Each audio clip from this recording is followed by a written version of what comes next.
오바마 전 대통령이 바이든 대통령의 대선 출마 강행을 심각히 고려해봐야 한다고 밝혔습니다. 점점 입지가 좁아지고 있는 바이든 대통령이 이번 주말 거취에 대한 중대 발표를 할 것이란 전망도 나오고 있습니다. 살인적인 폭염으로 애리조나주의 한 카운티에서만 300여 명이 넘는 주민들이 열사병에 의해 숨졌다는 조사 결과가 나왔습니다.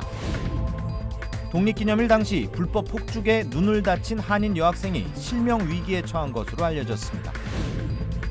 지난 1994년 교도소를 탈출한 탈옥범이 30여 년 만에 체포됐습니다. 현재 70세인 탈옥수는 신분 세탁 후 사회보장번호까지 받아 생활해온 것으로 드러났습니다. 경찰의 추적을 받던 용의자가 경찰에게 100여 발의 총을 난사한 후 체포됐습니다. 여러분 안녕하십니까? 7월 18일 첫 소식입니다. 바락 오바마 전 대통령이 바이든 대통령의 대선 승리 가능성이 줄고 있다면서 후보 교체가 필요하다는 입장을 밝혔습니다. 거센 사퇴 압박을 받고 있는 바이든 대통령의 입지가 점점 줄어들면서 이르면 이번 주말 거취와 관련한 중요한 결정을 할 것이라는 전망이 나오고 있습니다. 여준호 기자의 보도입니다. 바이든 대통령의 든든한 우군인 버락 오바마 전 대통령까지 대선 후보 교체론에 가세했습니다. 오바마 전 대통령은 최근 측근들에게 바이든 대통령의 대선 승리 가능성이 급격히 줄고 있다면서 후보 교체가 필요하다는 취지의 입장을 전한 것으로 알려졌습니다. 그동안 바이든 대통령을 두둔하며 침묵을 지켜왔지만 고령 리스크가 갈수록 커지고 대선 판도가 기울어지면서 후보 사퇴 불가피론에 힘을 실은 것으로 해석됩니다. 앞서 20여 명의 민주당 의원들과 상하원 원내대표 등 최고 지도부가 후보 사퇴를 공개적으로 요구한 데 이어 핵심 지원군인 낸시 펠로시 전 하원의장마저 사퇴를 건의하면서 바이든 대통령은 그야말로 사면 초가에 놓이게 됐습니다. Former Speaker Pelosi, Hakeem Jeffries, and Schumer have relayed concerns of some members of the House and Senate caucuses. 거센 후보 사퇴 압박에 바이든 대통령의 기존 입장에도 변화가 포착됐습니다. 현재 코로나19 확진으로 사저에서 격리 중인 바이든 대통령은 비공개적으로 후보 사퇴에 대한 당내 의견에 귀를 기울이고 있는 것으로 알려졌습니다. 이르면 이번 주말 후보 사퇴를 결심할 수 있다는 전망도 나옵니다. 현재로선 카말라 해리스 부통령이 유력한 대안 후보로 거론됩니다. 다만 당내 경선을 통해 올라온 바이든 대통령이 후보직을 고수할 경우 강제적으로 이를 박탈할 수단이 없는 만큼 민주당이 더 혼란에 빠질 수 있다는 우려도 제기됩니다. Either he has to win overwhelmingly or he has to pass the torch to someone who can't. 결단의 시간이 임박했다는 관측이 나오고 있는 가운데 바이든 대통령의 최종 선택에 민주당의 이목이 집중되고 있습니다. MBC 뉴스 여준호입니다. 살인 폭염이 미국의 일부 지역을 덮치면서 애리조나주의 한 카운티에서는 300명이 열사병으로 숨진 것으로 집계됐습니다. 마리코파 카운티 보건당국은 피닉스와 주변 지역의 기온이 120도에 가까워지는 가운데 7월 13일로 끝나는 주 동안 열사병으로 숨진 전체 주민의 수가 322명으로 추정된다고 밝혔습니다. 현재까지 마리코파 카운티에서만 확인된 폭염 관련 사망자는 23명이며 이는 지난해 같은 시기에 2배 가까운 수치입니다. 자료에 따르면 사망자의 70%는 남성, 40%는 노숙자로 확인됐습니다. 앞서 마리코파 카운티는 7월 초 일주일 동안 기온이 118도에 달하면서 100명의 사망자가 추정된 바 있습니다. 한편 보건당국은 지난해 마리코파에서 더위와 관련한 사망자가 579명으로 집계됐으며 실내에서 발생한 4분의 1의 사망자 중 3분의 2는 에어컨이 제대로 작동하지 않았다고 전했습니다. 지난 독립기념일 당시 불법 불꽃놀이로 인해 폭죽 파편에 맞은 한인 여학생이 크게 다치는 사고가 발생했습니다. 플러튼에 거주 중인 18살의 한인 여성 테일러 김 씨는 지난 4일 LA 카운티 길거리에서 행인이 불법으로 터뜨린 폭죽 파편에 맞아 실명 위기에 처했다고 밝혔습니다. 김 씨에 따르면 길을 걷던 중 무심코 뒤를 돌아본 순간 눈앞에서 폭죽이 터졌다면서 당시 눈에 불꽃이 튀어 큰 부상을 입었고 부모님의 도움으로 병원으로 이동해 치료를 받았다고 전했습니다. 김 씨는 현재 지속적으로 치료를 받고 있지만 시력이 회복될지에 대해서는 확실하지 않다고 설명했습니다. 김 씨의 사연은 기금 모금 사이트인 고펀드미에 올라왔으며 수술 지원금으로 9,300여 달러가 모금된 것으로 알려졌습니다. 한편 연방질병통제예방센터 자료에 따르면 매년 폭죽 사고로 눈과 손가락, 화상 등 10,000건 이상의 부상이 보고되고 있습니다. 오리건주의 한 교도소에서 수감 생활 중 도망친 탈옥수가 30년 만에 붙잡혔습니다.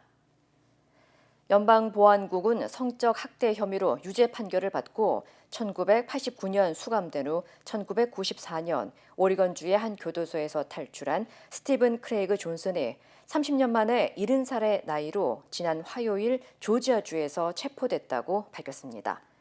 존슨은 탈옥한 후 1962년 텍사스에서 사망했던 한 어린이의 출생증명서 사본을 이용해 사회보장 번호를 취득한 가운데 조지아에서 윌리엄 콕스라는 가명으로 신분 세탁 후 거주해 온 것으로 드러났습니다. 보안국은 2015년 오리건주 교도소의 요청을 받아 존슨의 도주 사건을 수사하기 시작했고 최근 새로운 수사 기술을 통해 도난된 신원 정보를 발견하면서 검거에 성공했다고 전했습니다.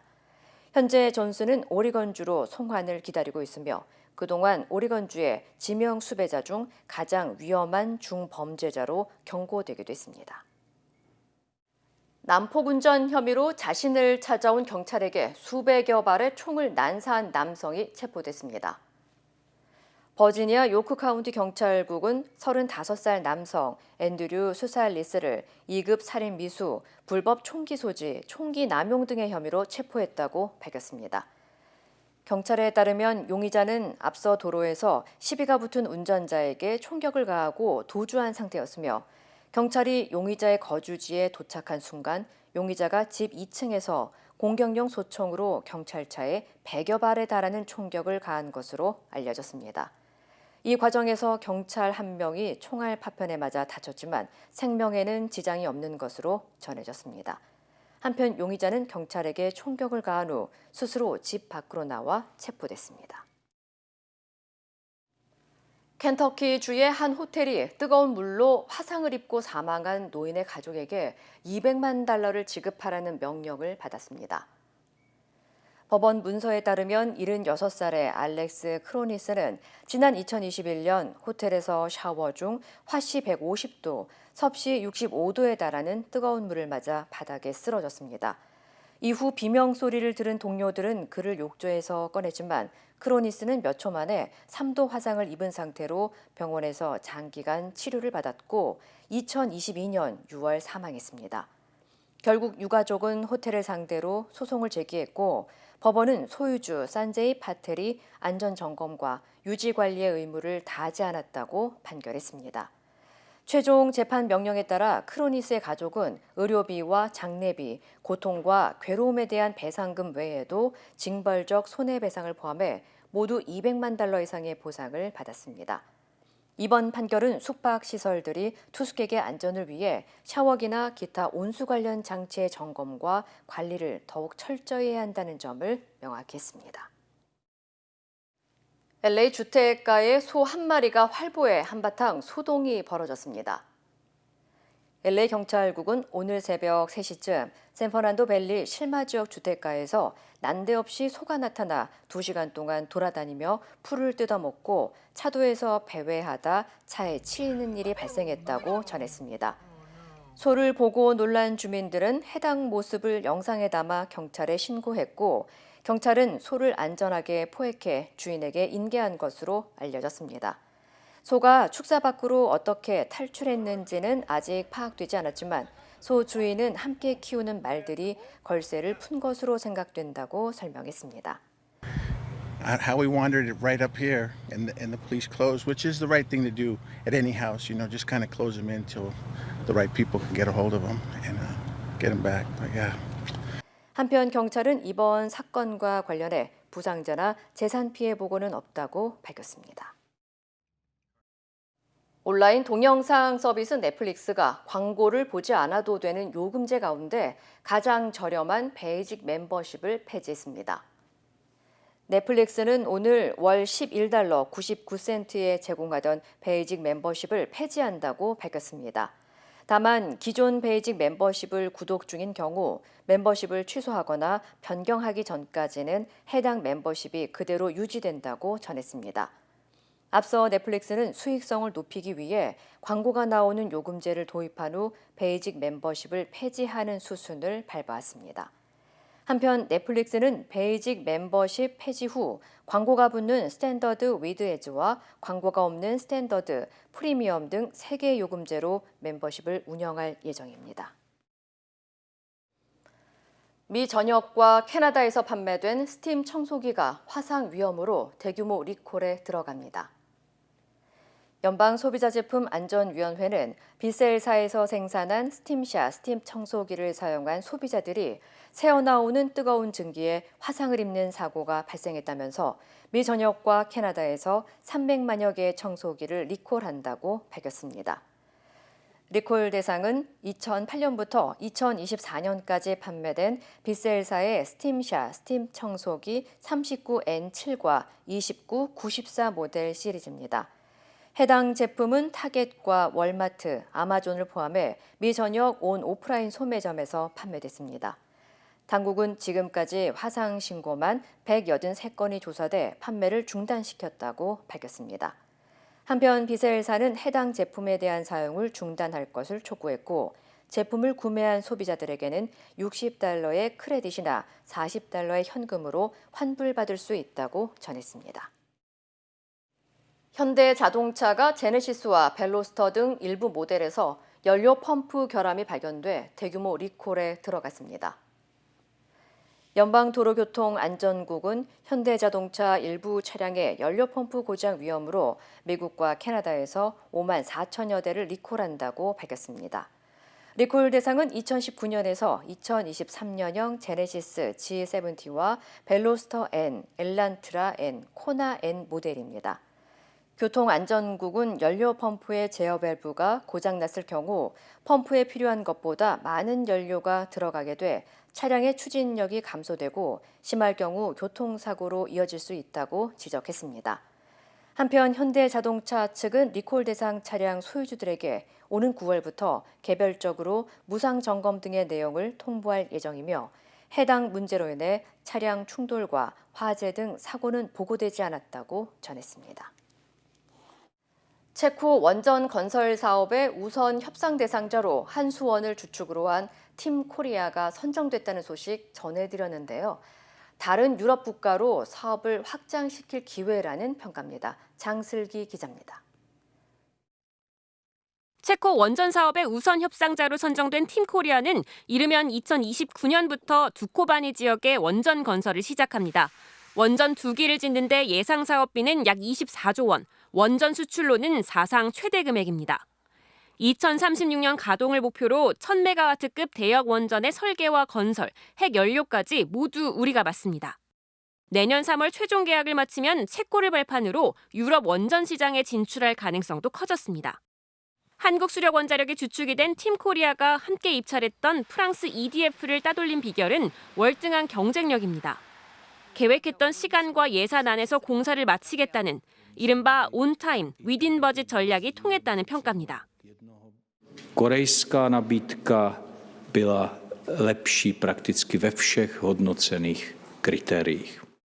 다만 체코 현지 언론에선 한수원이 덤핑에 가까운 거절할 수 없는 가격을 제안했다고 언급해 저가 수주 논란은 계속되고 있습니다. 또 수주 금액의 60%를 체코 현지 업체에 맡겨야 하고 두 번째 원전 건설부터는 자금 조달을 일부 돕기로 해 경제 효과가 기대에 못 미칠 수 있다는 우려도 있습니다. 이에 대해 정부는 덤핑이 아니라 가격 경쟁력이라고 선을 그었습니다. 우리나라의 기술력과 이 사업 관리 능력에 기반을 해서 우리가 그만큼 가격 경쟁력을 가지고 있는 부분입니다. 덤핑이라고 표현하는 것은 어불성설이고. 정부는 이번 우선 협상 대상자 선정으로 체코 테물린 지역에 추가로 지을 원전 2기도 수주 가능성이 높다고 전망했습니다. MBC 뉴스 장슬기입니다. 힘들고 어려울 때 실력 있는 변호사가 필요하십니까? 60년 역사의 대형 로펌 KMFM 로펌의 최미수 변호사와 함께하세요. 교통사고, 민사법, 형사법, 가정법 등 풍부한 경험과 최고의 실력으로 완벽하게 도와드립니다. 최고의 보상을 책임지는 실력 있는 대형 로펌. 도움이 필요할 때 강한 힘이 되는 변호사. KMFM 로펌 최미수 변호사. 213-427-2350. 이루고 싶은 꿈이 있나요? 오늘의 도전이 PCB의 능력을 만나면 내일의 더 큰 가능성이 되니까. 오늘의 PCbility, 내일의 Possibility. 만나보세요. Possibility Elevated. PCB Bank. VIP 경로설이 시작된 작년 7월 31일 이종섭 당시 국방장관에게 걸려온 대통령실 번호 800-7070의 통화 기록이 추가로 공개됐습니다. 김상훈 기자입니다. VIP 경로설이 시작된 작년 7월 31일 02-800-7070 대통령실 전화를 받은 사람은 또 있었습니다. 먼저 원희룡 당시 국토교통부 장관의 비서관. 오전 10시 21분부터 53분까지 4차례 전화를 주고받았습니다. 30분 사이 대통령실이 국토부에 잇따라 연락한 겁니다. 철근 빠진 아파트, 이른바 순살 아파트로 떠들썩할 때였습니다. 통화 직후인 오전 10시 59분 대통령실은 윤석열 대통령이 오늘 오전 수석 비서관 회의에서 아파트 지하주차장 부실 공사에 대해 전수조사하고 즉시 안전조치에 만전을 기하라고 국토부 장관에게 지시했다고 브리핑했습니다. 이어서 오전 11시 9분에는 조태용 당시 국가안보실장 개인 폰으로 전화를 걸어 32초 동안 통화했습니다. 또 11시 43분에는 주진우 당시 대통령실 법률비서관에게 전화해 44초 동안 통화했습니다. 그리고 11시 54분 이종섭 당시 국방부 장관과 통화한 겁니다. 이후 이종섭 장관은 최상병 사건 기록 경찰 이첩 보류와 수사 결과 발표 취소를 지시합니다. 오전 10시부터 오후 1시까지 3시간 동안 이 번호가 연락한 사람은 모두 4명. 시간 순대로 원희룡 국토교통부 장관 측, 조태용 국가안보실장, 주진우 법률비서관, 이종섭 국방장관으로 국무위원이거나 윤 대통령 최측근입니다. 대부분 발신 기록입니다. 주로 전화를 하는 쪽이지 받는 쪽은 아닌 겁니다. 대통령실은 해당 번호 사용자에 대해 기밀이라며 공개하지 않고 있습니다. 주진우 의원은 최상병 건과 관련해서는 그 누구와도 통화한 사실이 없고 어떤 관여도 한 바 없다고 했습니다. 공개된 통화 기록은 작년 7월 31일 단 3시간뿐입니다. 다음 주 37일간 기록이 추가로 공개되면 02-800-7070 번호의 주인이 누군지 윤곽이 드러날 걸로 보입니다.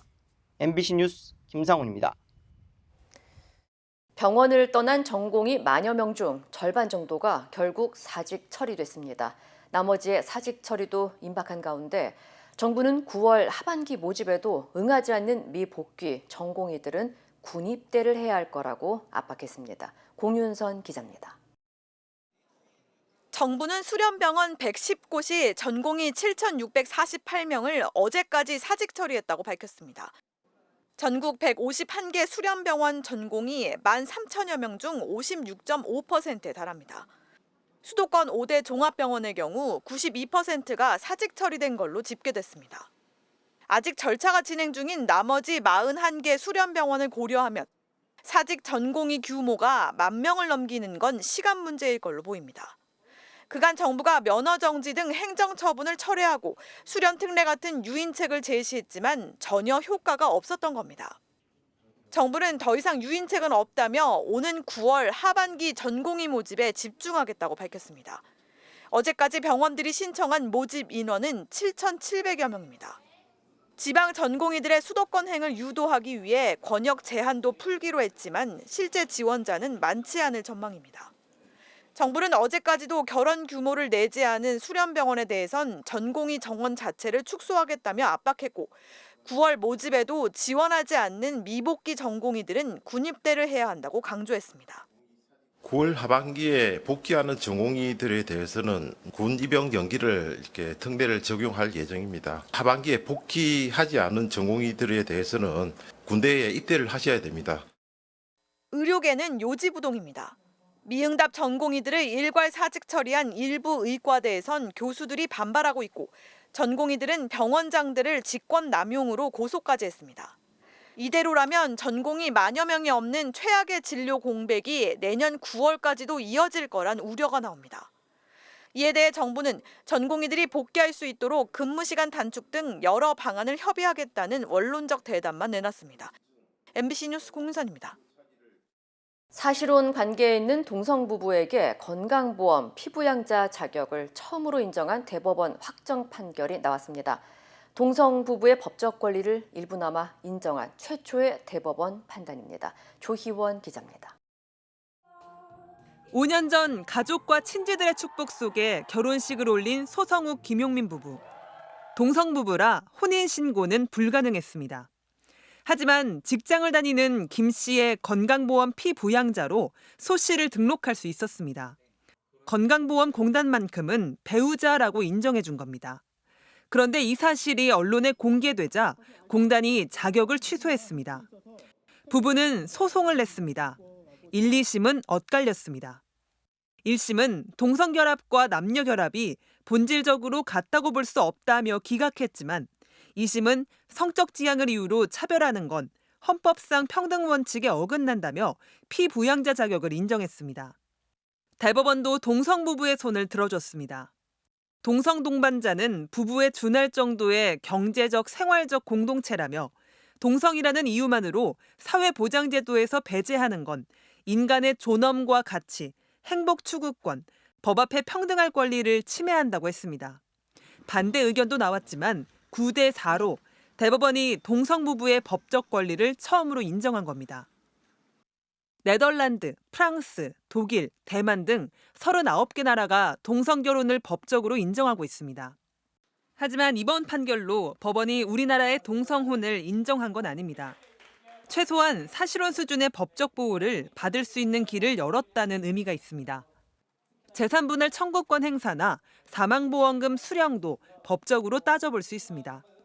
여성단체들은 평등한 사회로 한 걸음 더 나아갔다며 이번 판결을 환영했습니다. 하지만 종교계를 중심으로 동성혼이나 동성애에 대한 거부감도 커 사회적 논쟁이 뜨거워질 것으로 보입니다. MBC 뉴스 조희원입니다. 우르줄라 폰데어라이엔 유럽연합 EU 집행위원장이 5년 연임에 성공했습니다. 관련 소식 전해드립니다. 우르줄라 폰데어라이엔 유럽연합 EU 집행위원장이 5년 연임에 성공했습니다. 2019년 여성 최초로 집행위원장에 선출된 폰데어라이엔은 연임을 확정지으면서 또 한 번 여성 최초라는 기록을 세웠는데요. 연임 기간에는 유럽의 산업 경쟁력, 국방 분야 육성에 주력한다는 구상입니다. 폰데어라이엔의 재선으로 EU 내 여성 영향력이 강해질 걸로 보이는데요. 앞서 지난 16일 여성인 로베르타 메촐라가 유럽의회 의장 재선을 확정했고 EU의 외교 수장격인 외교안보 고위대표에도 여성 후보인 카야 칼라스 전 에스토니아 총리가 내정됐습니다. 사람들이 즐비해야 할 프랑스 파리의 번화가인 샹젤리제 거리를 경찰이 통제하고 있습니다. 현지 시간 18일 오후 신고를 받고 출동한 경찰이 흉기를 든 남성에게 공격을 당했는데요. 가해자는 경찰 총격에 중상을 입었다가 숨졌는데 경찰은 테러와는 연관성이 없다고 말했습니다. 파리 올림픽을 앞두고 최근 시내 곳곳에서 불상사가 이어지고 있는데요. 전날인 17일에는 차량이 갑자기 도로 옆 카페로 돌진해 1명이 숨지고 6명이 다치는 일이 있었고요. 지난 15일에도 파리의 전철역에서 순찰하던 군인 1명이 괴한에 흉기에 찔려 다쳤습니다. 프랑스는 올림픽 기간 경계태세를 강화해 파리 전역에 경찰 등 3만에서 4만 5천 명의 보안 인력을 투입할 계획입니다. 강이 죽은 물고기들로 뒤덮여 있습니다. 브라질 상파울루의 피라시카바 강에서 수천 마리의 물고기가 집단 폐사한 건데요. 상파울루 환경청은 물고기 떼죽음의 원인을 설탕, 에탄올 공장에서 하천에 방류한 산업 폐기물로 추정하고 수사하고 있는데요. 검찰 역시 죽은 물고기가 최소 20톤에 달할 것으로 추산된다며 이것은 환경 재앙이며 앞으로 수년간 이번 불법 폐수 투기의 영향이 지속될 수 있다고 밝혔습니다. 멕시코에서도 죽은 물고기들이 강 위로 떠올랐습니다. 식수 공급원이었던 산티아고 강은 자동차 식품 제조 공장에서 나오는 화학물질로 인해 수년에 걸쳐 악취가 날 정도로 오염되어 왔는데요. 당국은 대량 물고기 폐사 원인을 파악하기 위해 강에서 샘플을 채취했습니다. 이 시각 세계였습니다. 인터넷과 SNS에서 화제가 된 소식들 알아보는 투데이 와글와글입니다. 요즘 곳곳에서 신축 아파트 하자 논란 소식이 끊이지 않고 있는데요. 이번엔 입주 1년도 안 된 경기도 화성시의 한 신축 아파트 주차장에 장맛비로 인한 물난리가 났습니다. 주차장 천장 곳곳에서 폭포수처럼 물이 쏟아지고 차량이 주차된 바닥엔 물이 흥건히 고여 있습니다. 지난해 12월 아파트에 입주했다는 글쓴이는 포도숲만 나온다며 온라인 커뮤니티에 자료들을 올렸는데요. 누리꾼들이 누수 원인을 묻자 관리실에서 배수 펌프 수용 용량보다 비가 많이 와서 그렇다더라고 전했고요. 가끔 일부 세대 창문에서 비가 새 천장 방수가 제대로 안 된 게 아니냐 하는 얘기가 종종 들렸다고 덧붙였습니다. 이어 요새 신축 아파트는 부실 공사한다는 말을 몸소 체감 중이라고 분통을 터뜨렸습니다. 해당 아파트는 지난해 11월 준공된 대단지 아파트로 알려졌고요. 누리꾼들은 이젠 놀랍지도 않다. 요즘 아파트는 수영장도 만들어주네 라는 답변을 달았습니다. 한동안 온라인을 떠들썩하게 했던 이른바 구더기 통닭. 부산 지역 분식점이 판매한 통닭 속 구더기가 생긴 시점을 두고 누리꾼 사이 갑론을박이 벌어지기도 했는데요. 관할 관청인 부산시 사하구가 외부기관에 조사를 의뢰한 결과 구더기는 열이 가해져 단백질 변성이 일어난 상태였습니다. 쉽게 말해 분식점에서 구더기가 생긴 닭을 조리했을 가능성이 높다는 이야기인데요. 하지만 사하구는 해당 분식점이 구더기가 생긴 닭을 조리했다는 명확한 물증을 찾지는 못했고요. 업주 또한 우리 가게 통닭이 아니라는 입장을 고수해 과태료 등 행정처분은 내리지 않기로 했습니다. 다만 현장 조사에서 확인된 위생 불량에 대해 과태료 50만 원을 부과했습니다. 남미 페루의 아마존 열대우림에서 문명과 동떨어져 살아가는 원주민들이 포착됐습니다. 어딘지 비슷하면서도 다른 모습 함께 보실까요? 강가에 나온 한 무리의 사람들, 큰 소리로 대화를 나누며 주변을 살핍니다. 먹을 것을 찾으러 가는 걸까요? 긴 나무 막대기를 들고 뛰어다니는 사람들도 보입니다. 이들은 오랜 시간 베일에 쌓인 마슈코 피로 부족인데요.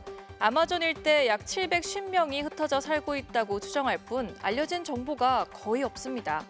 해당 영상은 한 벌목 회사가 벌목 허가를 받은 곳과 가까운 강둑에서 촬영한 것으로 전해졌는데요. 페루 원주민 단체는 벌목 노동자들이 새로운 질병을 들여와 부족을 황폐화할 수 있다며 우려를 표했습니다. 누리꾼들도 무분별한 삼림 벌채로 원주민들의 삶의 터전과 문화가 사라져가서는 안 된다고 입을 모았습니다. 높이 3.4m, 길이 8m의 공룡 화석입니다. 현존하는 공룡 화석 가운데 가장 완벽하게 복원된 것으로 알려진 스테고사우루스의 화석인데요. 얼마 전 경매로 나와 무려 4,460만 달러, 우리 돈 약 616억 원에 팔렸습니다. 완벽한 보존 상태만큼이나 낙찰가도 예상가 600만 달러의 17배가 넘는 역대 최고가였는데요.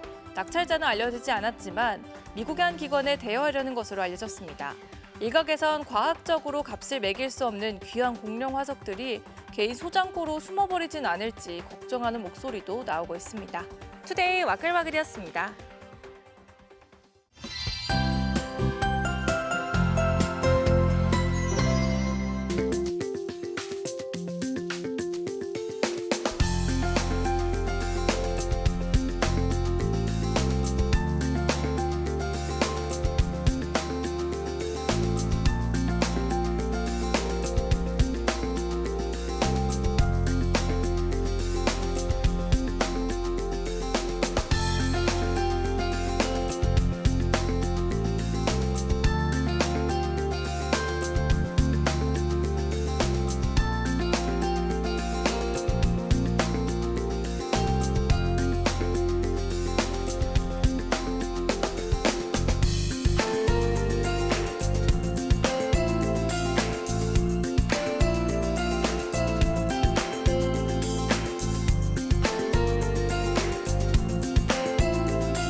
이상으로 7월 18일 목요일 뉴스를 마칩니다. 시청해주신 여러분 고맙습니다.